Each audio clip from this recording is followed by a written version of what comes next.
Quoi? C'est quoi encore? Ça ne lui a pas suffi la dernière fois? Si tu reviens pour crier sur les dames, je vais pas te louper cette fois. Messieurs, dames, je viens en tant qu'éclaireur. Je ne suis pas un ennemi. C'est pas le même? C'est qui celui-là? Je travaille pour l'agence immobilière qui s'occupe de la revente de la boutique. Vous ne pouvez pas rester ici, il va falloir partir. Mais bien sûr, et passer un coup de balai aussi tant qu'on y est. On ne veut pas vendre. On ne vendra pas. On ne vendra pas. On On ne vendra pas. On ne vendra pas. On ne vendra pas. pas. On ne vendra pas. On ne vendra pas. Mais je ne vous demande pas de vendre. Il n'est même pas à vous ce bien. Qu'est-ce que vous voulez vous me parlez de vendre là? Vous êtes trop mignon. Je vous juste dis de dégager ou je reviens avec les huissiers et c'est l'expulsion directe. Quoi? Qu'est-ce qu'il a dit? Il veut nous faire expulser. C'est du bluff. Et ils peuvent pas faire ça quand même. Il en a le droit. Alors qu'est-ce que vous décidez, les hippies? Vous allez faire brûler vos patchoulis ailleurs ou je vous envoie les flics? Mais c'est pas bien. Vous pouvez pas faire ça, c'est pas bien. Ah là là là là là. Je vais te dire ce qui est pas bien pour moi. Ce qui est pas bien, c'est que vous m'empêchez de faire une vente. Et quand je ne fais pas de vente, mon patron, il n'est pas bien. Et parce que ça vous paraît curieux comme concept, mais moi, j'ai un patron qui me paye pour que je vende des maisons, des boutiques, des places de parking, des cages de oiseaux, s'il faut, mais que je vende. Et là, je ne vends pas. Je ne vends pas parce qu'une bande de dégénérés a décidé de faire des cookies sans gluten et de la peinture à l'huile dans le pot immobilier numéro 400-512. Et mon patron qui me rappelle chaque soir, chaque matin, que c'est lui le patron.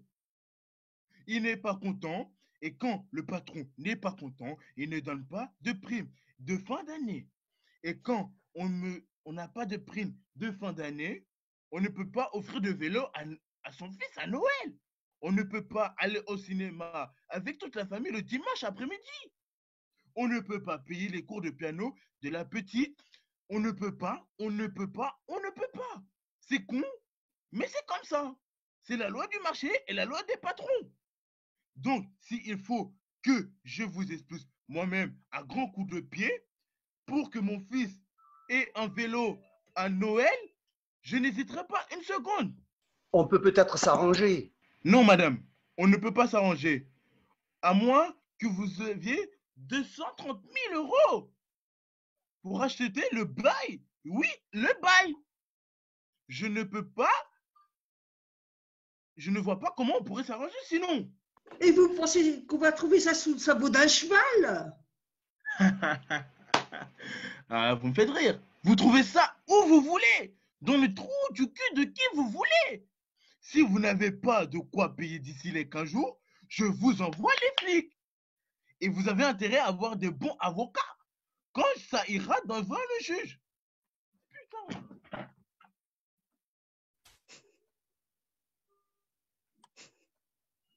Il est parti.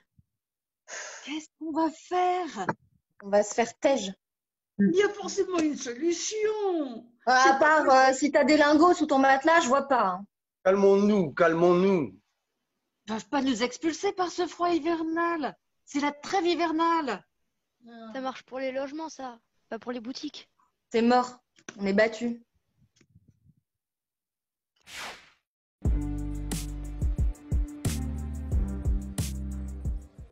Et voilà, ils sont toujours là pour le moment. Ils tiennent bon. Ils ont récupéré la boutique. Moi qui pensais que personne ne se rendrait compte de mon absence. Et Hicham, le fils de Madame Amraoui, il est avec eux?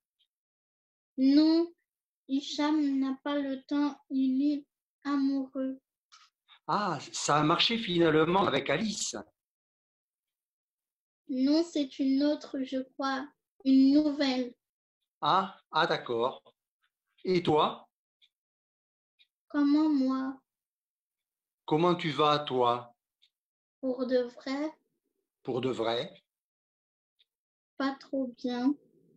Ah, qu'est-ce que tu as? J'ai un peu peur, je crois. Peur? Oui, Peur de quoi? je, je ne, je sais pas, je ne comprends pas. Qu'est-ce que tu ne comprends pas?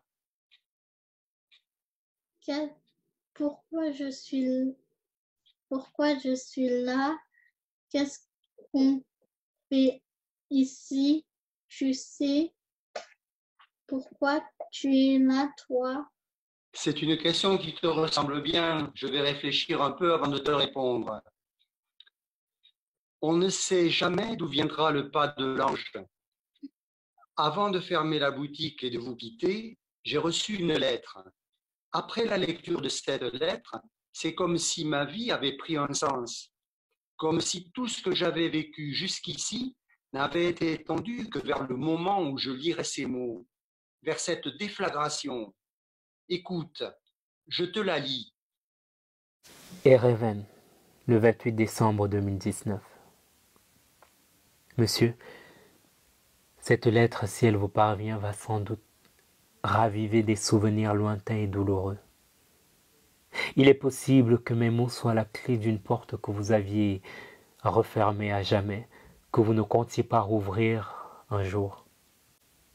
Pourtant, mon souhait le plus cher est que cette lettre vous parvienne.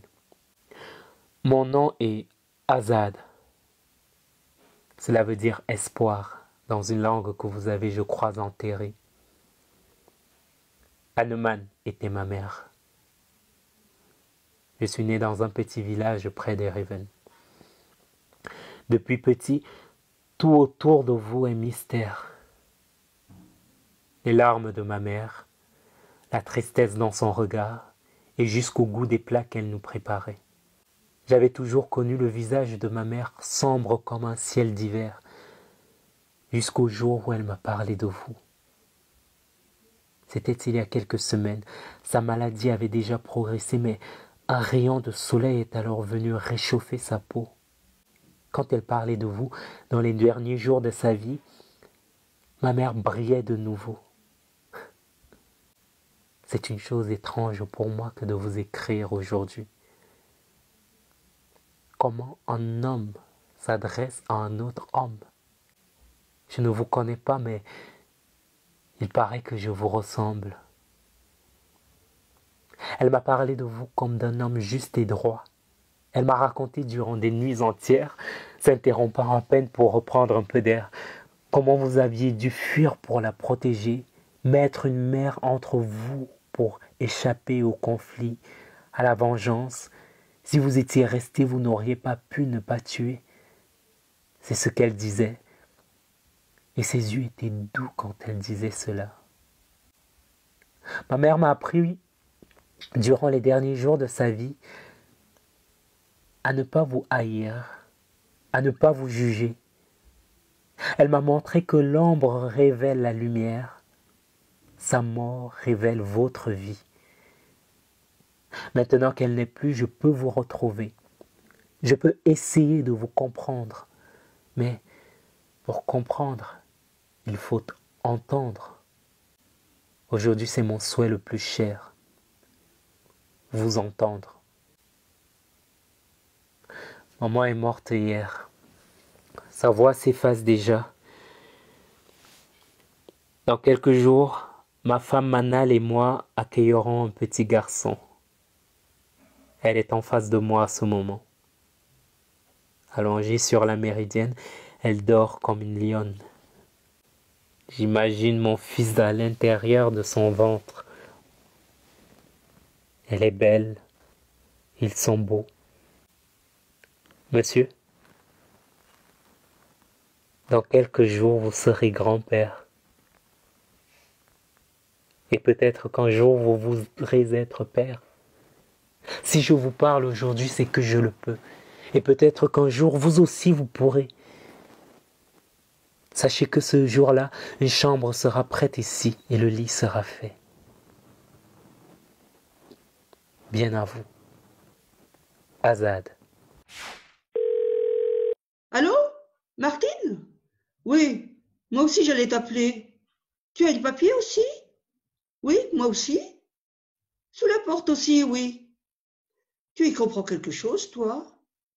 Non, moi non plus. Bah, que la boutique n'a plus à vendre. Oui, oui. Ouais, moi aussi. Moi aussi. Mais alors, c'est à nous. Donc, c'est sûr. Hum, hum. Monsieur Guy, tu crois? Mais comment il l'aurait su? Hum, hum, hum, hum, hum, hum. Bon, ils ont relevé le chauffage chez toi? Non, moi non plus, toujours pas. Du soleil, du chauffage. La fraîcheur, c'est pour les oiseaux.